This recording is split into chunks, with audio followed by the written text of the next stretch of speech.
Good morning, survivors. I hope your week... Oh, can I do the opening bit? Oh, I want to give it a try. You realize you have, like, when you were trying to reach out to me in our queue, right? Yeah, but that was so professional and boring. And now that you know I'm not here for nefarious reasons, I thought it'd be fun to do my own thing. You know what? Go for it. Have fun. Yes!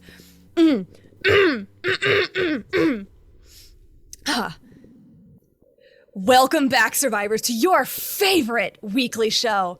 This is the Survivorist Power Hour. The Survivorist. That's right! And don't forget to check out our sponsor, Royal Meal Drop. Every week, you get your Royal Crown approved meal. Save yourself time and money. And also just get rid of your taste buds. And pray you have a strong stomach. But that's how you know it's a true MRE. It's not just any meal, it's Royal Meal. I'm your announcer, Lancelot, and now your host who survived the most, Gabriel Blythe!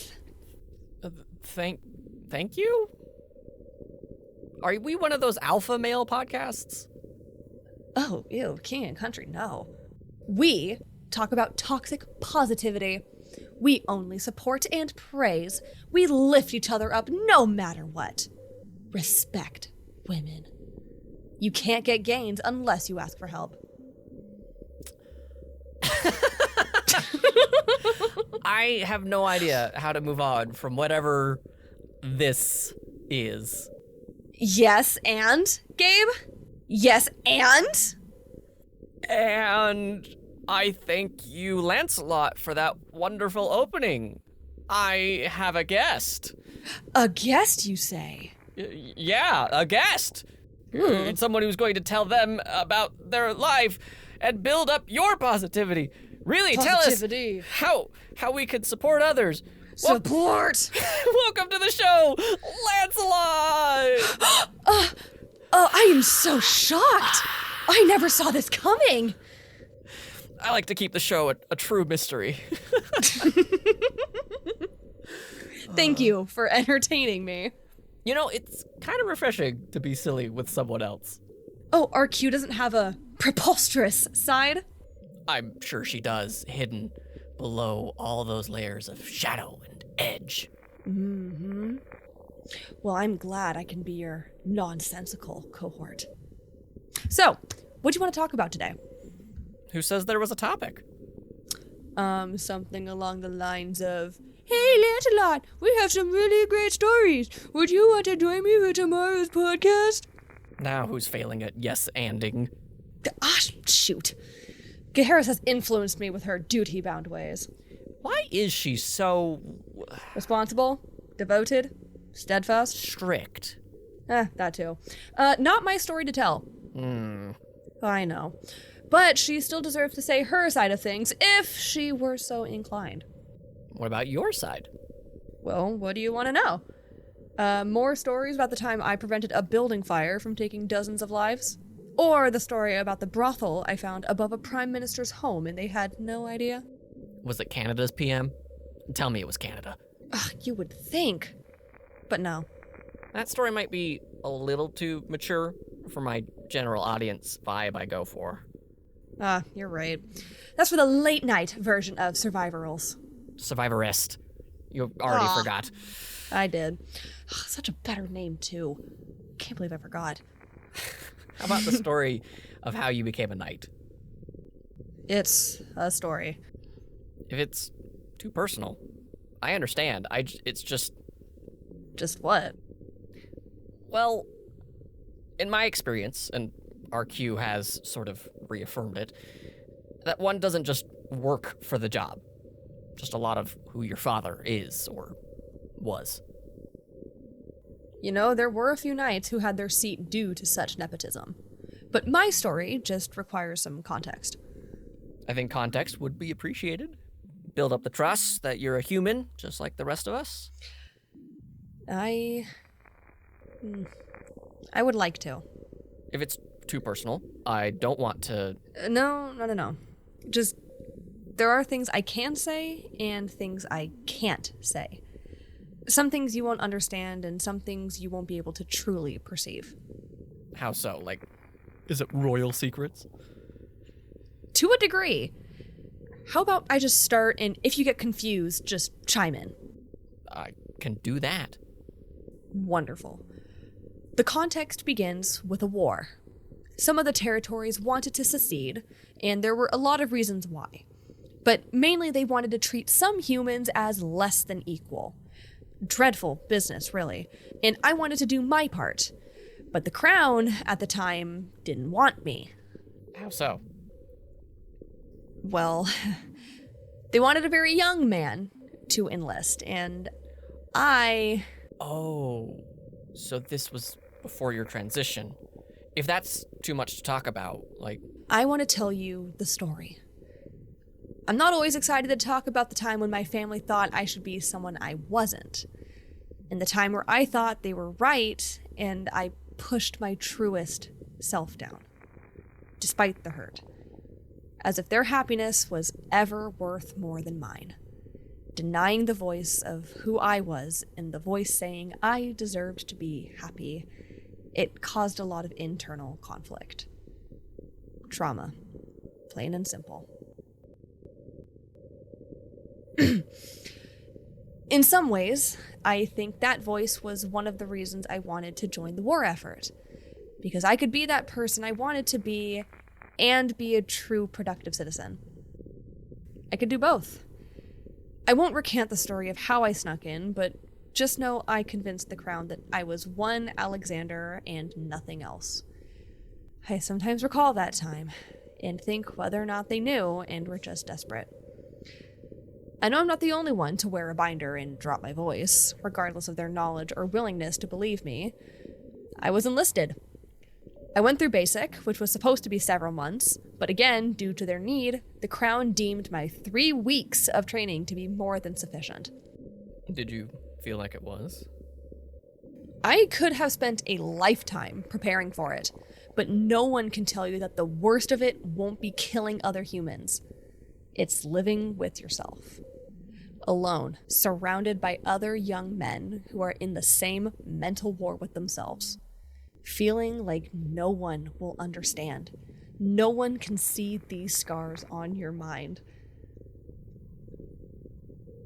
But that's not what you were asking. Did I feel like I could carry a gun and shoot it efficiently? Barely. I wasn't confident in my ability. None of us were. I thought I would see too much violence. I got called to be a member of the supply team. I would only briefly see the front lines and drop off ammo and food and bring back the wounded. I told you the story of how one of our supply runs got ambushed by some villagers. They thought we were the enemy and we convinced them to join us. It felt like a cheat. I wasn't really helping. I wasn't doing my part. But that notion quickly vanished when I saw some of the men we brought back from the front lines. I refuse to bring that imagery to your mind, but you've seen the images in your textbooks, I'm sure. After a few months of back and forths, there was a mix-up. Some sergeant or general, it's been so long I can't truly recall, said I was the supply, an extra body to be thrown in the trenches. But you weren't assigned to the front. This man did not care. He needed the numbers to maintain that line, and he would face every court-martial to keep it. So there I was, now in the trenches. Fresh face and clothes, not covered in dirt nor blood. Clearly, I stuck out, and not many of the men were happy to have me there. They thought their sacrifice was more, and that by me being there would lessen that work. Everyone shared that feeling. At times, even myself. Except for George. He was constantly smoking. I think he smoked in his sleep. When we got sleep. He looked at me, slapped my face leaving mud, and said with a cigarette between his lips, "Now you're one of us." He became my best friend. We did everything together. Ate together, reload together, got trench foot together, everything. We were in that trench for 2.5 months. Usually there would be a small tete-a-tete, few shots from one side, then a reply from the other, until the enemy decided they were going to advance. They knew we had not received our month's supply, so they took the initiative and pressed the advantage. What they didn't know was that when George didn't have his smokes, he became awfully disgruntled. And when he was truly mad, he was a better shot. He had motivation. And I loved that about him. How he was more for the cause because it meant he could get back to his everyday. Usually most of the rest of the men didn't share that compulsion, and we couldn't hold the line. George, however, refused to let it go. He and I held that line for 3 days. No food, no sleep, and no bloody smokes. Sorry, I know you're not a fan of cursing, but that's what he kept muttering between shots. No food, bang. No sleep, bang. No bloody smokes, bang, bang, bang. But his drive and my ability to reload quickly couldn't stop the enemy forever. We had a weak 9 o'clock, and George was bayoneted in the side.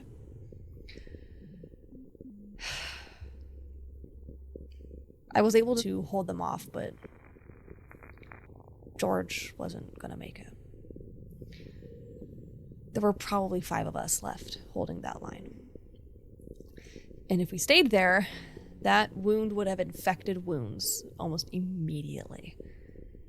So I did the most rational thing I could do. I took my shirt, bandaged him, and carried him out of the trench, not realizing I exposed my secret. We retreated. George on my shoulder, and the other 3 trying to cover us so we wouldn't become prisoners or worse. I don't remember how long we ran. I just remember seeing one of my old cargo caravans and collapsing on the spot. I think I woke up about 38 hours later. I was alone and cuffed to my cot, so I knew I was done. I would be sent home or possibly arrested, but that wasn't my main concern. I wanted to make sure George was okay. I called out, asked if he was okay, and a military policeman said to shut up and be grateful I have friends in high places. And I sat there for 2 more days, not knowing what that meant or if my friend was alive or dead, until I was escorted from that campsite to another caravan without a word. In that caravan, we traveled for several hours, stopped in what felt like the middle of nowhere, and that's saying something after all the time we spent in nowhere. Brought a tent that looked cleaner and grander than even my own home. I was left inside alone, and it was beautiful. Carpeted floors, a warm fireplace, tables with maps and charts, tray full of spirits. And in limps George, a bandage around his stomach and a cane at his side. I was surprised and he was grateful to see me, but was mad I was lying to him about who I was. I told him I wasn't lying. I was just trying to be my truest self. And in walked in a very old man. Someone who looked like they were ready to keel over any moment. Turned out to be George's grandfather, with a few greats before that. Are you still here with me? Yeah, who was his grandfather? Some colonel in the Royal Army, I imagine? You are closer than you think. Just the admiral in the Royal Navy, general in the Army, and Air Chief Marshal. The king? The king himself. And I had saved his grandson. Obviously, everyone was very cross that I had snuck in, but George vouched for me. Said I served my country more than most, which was silly of him to say. He did most of the work. I just reloaded his gun. But the king himself said I was due more than I could imagine just for saving George. According to protocol, since I saved one of the royal bloodline, I should have been promoted to the highest rank possible. But that wasn't an option. I was less than, due to my sex. But George refused to see that any gender would be considered less than, and after several hours of yelling that I sat silently for, they decided that I would be inducted to the most elite, where no gender or sex was ever part of their guidelines. And 3 weeks later, I took my oath as the 10th chair of the Knights of the Round Table. So, you were a Lancelot then?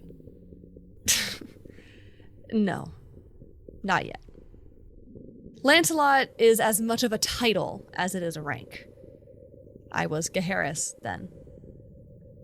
There was an opening. Not the lowest rank, but nowhere close to Lancelot. But I worked my way up to here. Lancelot, blessed with the sword of the Lady of the Lake, and who drinketh of the cup, second only to the king himself. Long may he reign. So, no nepotism. No royal connection whatsoever. Just right place, right time. If you call the trenches the right place, then sure. Sorry, I didn't mean to be dismissive. Oh, of course not. Thank you for sharing that story. The war alone sounds awful enough that I could understand not wanting to retell that story, but for it to be so connected to an identity you felt you needed to suppress and hide, I can't even imagine. It was nice being able to tell the story. Thank you for listening. I look forward to coming back on your broadcast and to tell more stories. I'm curious about Gaheris's now. Oh, won't be easy. But I'll see what I can do to help. I think I'm going to go if you don't mind. Clear my mind a bit. Oh, of course. I'll wrap up here.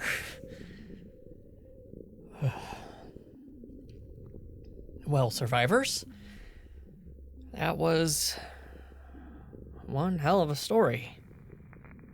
I don't know why I would be confused or unable to understand parts of it, but it all seemed pretty straightforward. Harrowing, but clear. If you want to hear more of Lancelot's great stories and in person, come find us. We're at the usual spot, the usual time of the day. We're going to be here. And, you just don't have to do it alone. Lancelot wasn't alone. Through all of that, he had someone. So you don't have to be alone. Stay safe, survivor.